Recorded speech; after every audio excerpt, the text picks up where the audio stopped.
अस्सलाम वालेकुम। क्या हाल चाल? उम्मीद करते हैं कि आप खैरियत से होंगे। हमारा है कि आप हमेशा खुश रहें, हंसते और मुस्कुराते रहें और इसी तरह अपना प्यार दिखाते रहें। बिल्कुल जी, मेरा नाम मुअज़्ज़म है। मैं तारिक महमूद। मैं हूँ गुलजार हुसैन। मैं मोहम्मद यूसुफ। तो आज हम जिस वीडियो पर रिएक्ट करने जा रहे हैं, वीडियो का टाइटल है इंडिया में इलेक्शन की एग्जिट पोल देख, रिजल्ट देख, पाकिस्तान मीडिया की फटी।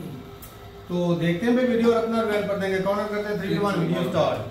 नरेंद्र मोदी मुसलसल तीसरी बार इक़्तिदार में आने के लिए तैयार। भारत की इंतहा पसंद जमात भारतीय जनता पार्टी इंतखाबात में कामयाब हो गई है और इम्कान है कि नरेंद्र मोदी एक बार फिर भारत के वज़ीर आज़म बनेंगे।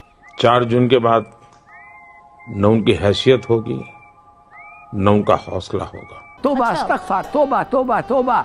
भारत में पोलिंग का 7वां और आखिरी मरहला मुकम्मल। बीजेपी और इत्तेहादियों का पलड़ा भारी। मुख्तलिफ रियासतों में बीजेपी को अक्सरियत मिल गई। जुल्म है, ये जुल्म है। जो एग्जिट पोल का नतीजा है अब वो सामने आ रहा है। ये गैर सरकारी और गैर हतमी नताइज है। जो सिंपल मेजॉरिटी का नंबर था वो बड़ी आसानी से बीजेपी इत्तेहाद ने क्रॉस कर लिया है। सर, आप कह रहे हैं कि ऐसा हो सकता है कि मोदी पहले बड़े पुरजोश थे और अभी कुछ ऐसा लग रहा है कि सीटें थोड़ी सी कम हो सकती हैं। तो सीटों कम भी भले हो जाएं, अगर मसनद इक़्तिदार पे वो विराजमान हो जाते हैं तो वहाँ पर आप देख रहे हैं कि हिंदुस्तानियों का हिंदुस्तान बनने जा रहा है। तौबा तौबा तौबा तौबा। एक सेकुलर जो रियासत का इन्होंने अलम उठाया हुआ था या दावे करते थे, चूँकि अभी अगर देखा जाए तो RSS की जो पॉलिसी थी अखंड भारत की, बीजेपी उसी को लेके आगे चल रही है। जैसे ही इंतखाबात करीब आते हैं, नरेंद्र मोदी की एक कंफर्म स्ट्रेटजी है कि पाकिस्तान के ऊपर नाम लगाकर, इल्जाम लगाकर और फॉल्स फ्लैग ऑपरेशंस करके अपने इंतखाबात को सिक्योर किया जाए। भारत इस टाइम पर डिप्लोमेटिक आइसोलेशन का शिकार होता चला जा रहा है। आप लोग रोना बंद कीजिए। दोस्तों नमस्कार, जय हिंद। बहुत बहुत स्वागत है आप सभी का एक और नए वीडियो में। मैं हूं गौरव। दोस्तों उम्मीद है आप सब अच्छे से होंगे और एग्जिट पोल भी आप सबने देख लिया होगा, पूरी दुनिया ने देख लिया है। और दोस्तों ये है हमारी एक वोट की ताकत। कुछ लोग सोशल मीडिया पर चुनाव लड़ रहे थे और कुछ लोग ज़मीन पर चुनाव लड़ रहे थे, लेकिन अगर एग्जिट पोल के आंकड़ों को ही अगर माना जाए, थोड़ा बहुत अगर ऊपर नीचे हो भी जाए, तो इसका मतलब ये है कि बीजेपी फिर से सरकार बनाने जा रही है और प्रधानमंत्री नरेंद्र मोदी जी तीसरी बार प्रधानमंत्री बनकर एक इतिहास रचने जा रहे हैं। अब ये सब देखकर पाकिस्तान की तो फटी हुई है और मैं तो बोलूँगा इसी खुशी में 2-4 गोले भी दाग देने चाहिए पाकिस्तान के अंदर। लेकिन खुशी पर कंट्रोल करना है, क्योंकि ये एग्जिट पोल है। अभी 4 जून को रिजल्ट आएगा और उस दिन पता चलेगा कि एक्चुअली में कितना किसको सीट मिलने जा रहा है। लेकिन दोस्तों सभी लोग डिस्कस कर रहे हो और मैं चाहूँगा कि आप भी डिस्कस करें। कमेंट बॉक्स में कमेंट करें और बताएं कि आपके हिसाब से बीजेपी को, एनडीए को, इंडिया अलायंस को कितनी सीटें मिलने जा रही हैं। ज़रूर से कमेंट कीजिए। 4 जून को हम शाम में लाइव स्ट्रीम करेंगे और जिनका भी कमेंट यानी जिनका प्रेडिक्शन जो है आसपास या जिनका प्रेडिक्शन सटीक बैठेगा उनको हम गिव अवे तो नहीं देने वाले हैं, लेकिन उनके कमेंट को हम शो जरूर करेंगे, उनके नाम को हम जरूर दिखाएंगे और बताएंगे कि आपने जो है कमेंट किया था और आपका प्रेडिक्शन जो है बड़ा ही सटीक बैठा है। मैं कुछ नहीं बोलने वाला हूँ, आप सब कुछ हैं। तो आप कमेंट करके बताइए कि आपको क्या लगता है, कौन कितने सीटें लेकर आने जा रहा है। आइए पहले बढ़ते हैं वीडियो में आगे और लेते हैं साथ ही साथ इस वीडियो के मजे भी। जी, अगर इनकी सीटें 400 पार नहीं आती, ऑब्वियसली वो 400 पार क्यों वो चाहते थे ताकि कॉन्स्टिट्यूशन को अमेंड कर दिया जाए। तो ये बड़ी इंटरेस्टिंग बात है कि इस इलेक्शन में जो अपोजिशन की सबसे बड़ी जीत है वो ये है कि उन्होंने लोगों को ये बावर कराया है कि ये कॉन्स्टिट्यूशन वर्सेस द बीजेपी है।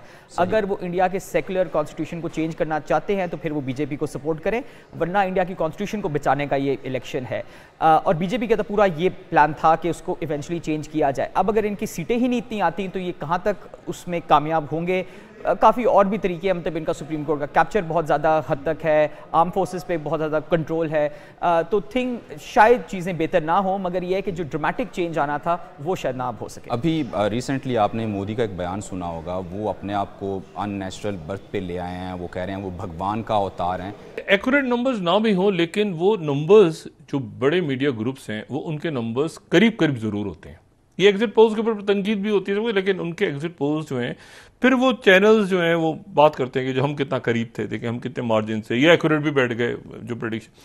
तो तकरीबन सारा उनका जो मीडिया है वो ये कह रहा है कि एनडीए जो है वो सीट्स ले जाएगी, बल्कि जो द हिंदू है उनकी अगर हम उनका एग्जिट पोल देखें द हिंदू का, तो वो तो ये कह रहे हैं कि जी ये जो है ये ले जाएंगे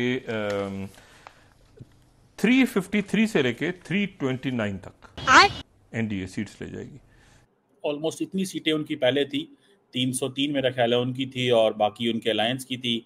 इस तरह जो इंडिया अलायंस है उसी की भी बातें हो रही हैं कि वो भी जो है वो बड़ी सीटें जो हैं वो ले रहा है। अब एक चीज़ तो बड़ी क्लियर होगी कि एनडीए की विक्ट्री नज़र आ रही है। एनडीए इज़ ऑल क्लियर कि वो जीत रहा है। और जबकि जो एग्जिट पोल्स हैं जिसको अगर आप देखें, एग्जिट पोल्स ऑलमोस्ट उनका रिजल्ट जो बताया जाता है वो ठीक होता है। कहा जाता है कि 90% वो ठीक ही होते हैं। और इससे भी बड़ी मज़े की बात यह है कि सुनने में आ रहा है कि पीएम मोदी जो हैं उन्होंने जो अपनी अपना जो ट्विटर हैंडल है उसके ऊपर एक ट्वीट की है, जिस ट्वीट से मुराद ये लिया जा रहा है कि वो बेसिकली समझ रहे हैं और कह रहे हैं कि हम जो है वो इलेक्शन जीत गए हैं। पहली बात तो ये है कि वो ज़ाहिर बात है इंडिया के जो इलेक्शन कमीशन है, इलेक्शन कमीशन ऑफ इंडिया, उसको कह रहे हैं कि आपने बड़ी कामयाब फेयर इलेक्टोरल प्रोसेस करवाया है, आपका जो डेडिकेशन थी वो बड़ी अच्छी थी, प्लानिंग बड़ी अच्छी थी, हमारी इंडिया की जो डेमोक्रेसी की जो इंटेग्रिटी है वो बहुत ज़बरदस्त रही है, इंडिया की डेमोक्रेसी की को बड़े अच्छे तरीके से इलेक्शन कमीशन ने किया है, इलेक्टोरल प्रोसेस बड़ा साफ़ सुथरा था। इस तरह की बातें जो है नरेंद्र मोदी ने उनके हवाले से की हैं। और इसी तरह जो सिक्योरिटी फोर्सेस को भी नरेंद्र मोदी ने जो है वो कहा है कि उन्होंने जो अनप्रेसिडेंटेड अनवेवरिंग जो एक ख्याल रखा सारे इलेक्शन प्रोसेस के अंदर। और सुनने में आया है कि शायद गर्मी की वजह से 10-12 लोगों की जानें भी इस हवाले से गई हैं। सो बहरहाल एक चीज़ तो है, मानना पड़ेगा कि इंडियन डेमोक्रेसी जो है वो उसने एक दफ़ा फिर साबित किया है कि वो इस पूरे खित्ते के अंदर India is the only country one which is fully democratic in a sense कि वहाँ पे प्रॉपर इलेक्शंस होते हैं। सेकंड चीज़, उनके इलेक्शन कमीशन के ऊपर या उनके कम से कम इलेक्शनिंग प्रोसेस के ऊपर कोई क्वेश्चन मार्क नहीं लगाता। तीसरी अहम चीज़ ये है कि अगर एक पार्टी जीती है तो दूसरी पार्टी टाँ टू टू नहीं करती, जिस तरह हमारे यहाँ पे होता है कि एक पार्टी जीती है तो दूसरी पार्टी, और हमें पहले ही पता होता है कि हमारे इलेक्शन कमीशन जो है वो क्या करेगा और क्या नहीं करेगा। सो इंडियन डेमोक्रेसी और इंडियन इलेक्शंस में ये चीज़ें जो है इंडिया को जाती हैं, उनको ये है। और हमारे पास ये है कि थोड़ा सा जमहूरियत हचकोले खाती रहती है, जमहूरियत ऊपर नीचे रहती है। तो हम तो फ्रेंकली स्पीकिंग ये किसी को कह भी नहीं सकते कि आपकी जो मतलब इस पे बात भी नहीं कर सकते। अब सुनने में आ रहा है कि जो 543 सीट्स में डिफरेंट लोग डिफरेंट बातें कर रहे हैं। एनडीए की 361 से 401, इंडिया अलायंस की 131 से 166। जो भी है ये जो 361 से 401 है ना, इंडिया अलायंस को, एनडीए को किसी की ज़रूरत ही नहीं है। NDA doesn't need anyone. वो जिसे वो कहेंगे ना, उनको कुछ ज़रूरत नहीं है किसी की। वो अकेले ही सिंगल हैंडेडली कॉन्स्टिट्यूशन भी बदलना चाहे तो बदल सकते हैं, वो जो मर्जी करना चाहें एनडीए कर सकते हैं। तो जी दोस्तों, ये था आज का वीडियो। पाकिस्तानी पत्रकार कमर चीमा भी बड़ी मीठी मीठी बातें कर रहा है, लेकिन यही पाकिस्तानी पत्रकार कमर चीमा जब मेन स्ट्रीम मीडिया पर जाता है तो वहाँ पर भारत के खिलाफ जहर उगलता है, ठीक है, और इसी गवर्नमेंट के खिलाफ वहाँ पे जहर उगलता है। तो किसी न किसी वीडियो में इनको भी बढ़िया से एक्सपोज हम करेंगे, और वैसे आपने तो देखा ही होगा। लेकिन खैर इस वीडियो में इतना ही, अभी तो बहुत धुआं निकलने वाला है। आप बस इंतज़ार कीजिए, चैनल को सब्सक्राइब कीजिए, बेल आइकॉन प्रेस कीजिए। वीडियो को अंत तक देखने के लिए आप सभी का बहुत बहुत धन्यवाद। मिलते हैं आपसे अगले वीडियो में। जय हिंद। चलें जी, वीडियो खत्म हो गई भाई साहब। ये जब इलेक्शन स्टार्ट हुए थे ना, तो यूकूब शुरुआत में तो कहता था कि भाई साहब इस दफ़ा मोदी साहब जो है वो हार जाएंगे, लेकिन भाई मुझे वो कहते हैं वो पहले से ही पता नहीं, बाद में यूकूब बदला, बाद में बोलता था जब भाई साहब यहाँ पे मेरे साथ बात उतरे ने कहता है इस दफ़ा राहुल गांधी पक्का प्राइम मिनिस्टर बनना है, ये सारा कुछ चेंज हो जाएगा। लेकिन जैसे चेंज होता है, दूसरे स्टेट जब चली ना, पहली 2 स्टेटों जो हुए ना भाई स्टेशन चली हैं, वहां पर भाई लगा कि भाई जो है वो दूसरी पार्टी जो वो जीत रही है, लेकिन उसके जब तीसरा फेज शुरू हुआ तो भाई साहब वो कहते हैं एकदम वक्त बदल गया। 95% जो सारी वोटिंग जाती रही उधर ही एनडीए की तरफ। हाँ पहले इसी वजह से हरा ज्यादा थे, अक्सरियत में सीटें थी, उसमें भी मतलब टफ था, इतनी ज्यादा भी नहीं। उसके बाद फिर वो मोदी साहब के बयान होना शुरू हो गए, ये जो आपकी सारी जायदाद है ये मुसलमानों में बांटेंगे। उसके बाद ही बयान आना शुरू हुए थे। भाई साहब इंटरव्यू देने से कोई नहीं अवाम के रैली में भाई साहब रैली में के अंदर भाई साहब कांग्रेस के भी सारे नेता ऐसे फेल होने के बाद जो है ना दिखाने की फिर इन्होंने वो आए दिन रैलियां शुरू की, इंटरव्यू शुरू किए, लेकिन ये भाई साहब मोदी साहब की मेहनत दिखती है। और एक और भी चीज है भाई, इसमें कोई दो राय नहीं, पहले ही पता था भाई साहब जीतेगी तो बीजेपी, लेकिन तीसरी बार लेकिन साथ में उन्हें ये भी बोला था कि भाई 400 पार नहीं कर पाएगी, जीतेगी बीजेपी की लेकिन 400 क्रॉस नहीं होगी।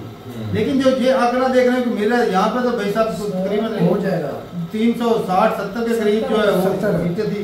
पहले 300 के ऊपर उनकी सीटें 302 तो बीजेपी की अपनी पार्टी के जो पहले साल पिछले साल बार थी 19 में 300 के ऊपर थी।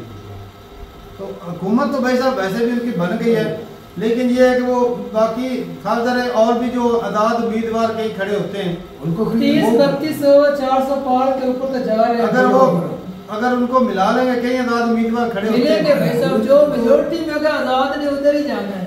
हाँ क्योंकि उधर से मिलती है माल नहीं, उधर से मतलब ग्रांट वगैरह उम्मीदवार जीतता तो उसको करोड़ों फायदा उधर है ज्यादा, बजाय अपोजिशन में जाने। अपोजिशन में जाते ही नहीं है, तो 400 से पार तो फिर हो गई।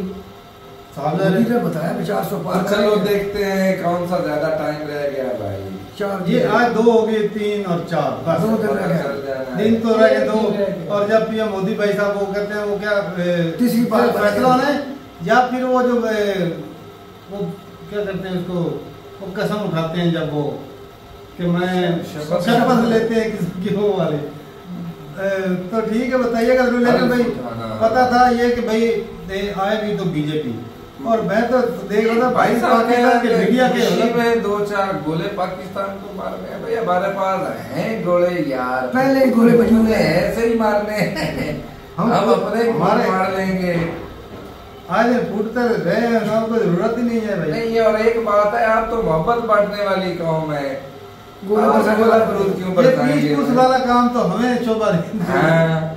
अक्सर कमेंट में लिखा है पीसफुल कम्युनिटी, तो वो हमारा अपना काम है भाई साहब, हम अपने हाथों से खुद कर लेंगे। ऐसे जोखिम उठा रहे हो, ऐसे शुभ काम जो है अपने ऊपर बदनामी का धब्बा क्यों आप लगा रहे हैं? आप बस ना वो इतना ही लिख दे रहे हैं स्पोर्ट इसराइल, बस इतना ही काफी है, आपको पाकिस्तान को गोले मारने की जरूरत नहीं है जी। तो अक्सर मैंने देखा है कि, लेकिन बात मन में थी इसलिए मैंने चलो कहा कर देता हूँ। ये अगर वो देखे ना महाभारत, तो उसमें जी मेरी एक भाई से बात हो रही थी, तो उसमें एक अर्जुन और दूसरा क्या नाम था कर्ण को भी वो दोषी मान लिया जाता है। किस लिए कि जब द्रौपदी की साड़ी उतारी जा रही थी तो कर्ण जो था वो दुर्योधन के साथ था, वो खड़ा रहा, उसने कुछ रोकने की कोशिश नहीं की या बात नहीं की, या वो उसकी साइड पे था। वो तो चलो हो गया, वो इज्जत वाली बात थी, वो अलग थी। तो भाई मतलब भाई वो गलत कर रहा था ना, दुर्योधन साड़ी उतार रहा था सबके सामने, वो गलत था। इस चीज को भाई हम भी मानते हैं, लेकिन यहाँ पे बात आती है अगर गाजा में जब मासूम लोग मर रहे हैं, अगर आप जो है वो उस चीज को सपोर्ट करेंगे कि एक बंदा जुल्म कर रहा है, आप खुला उसको सपोर्ट कर रहे हैं, मुस्लिम नफरत इतनी भी ना बढ़ा ले भाई कि वो आप गलत को सपोर्ट करना शुरू कर दें। ये मुस्लिम नफरत की वजह से आप इजराइल को सपोर्ट करते हैं। बिल्कुल ऐसी बात है। अगर कहीं पे भाई साहब जुल्म हो रहा है, कम से कम बंदा ईमानदारी के साथ बंदा ये तो हम जुल्म के खिलाफ खड़े, आप तो वो भी नहीं कर रहे भाई साहब। मुस्लिम नफरत इतनी भी अच्छी नहीं। तो ठीक है भाई, अपनी राय जरूर बताइएगा कमेंट सेक्शन में। मिलते नहीं वीडियो के साथ, तब तक के लिए इजाजत दें। अल्लाह।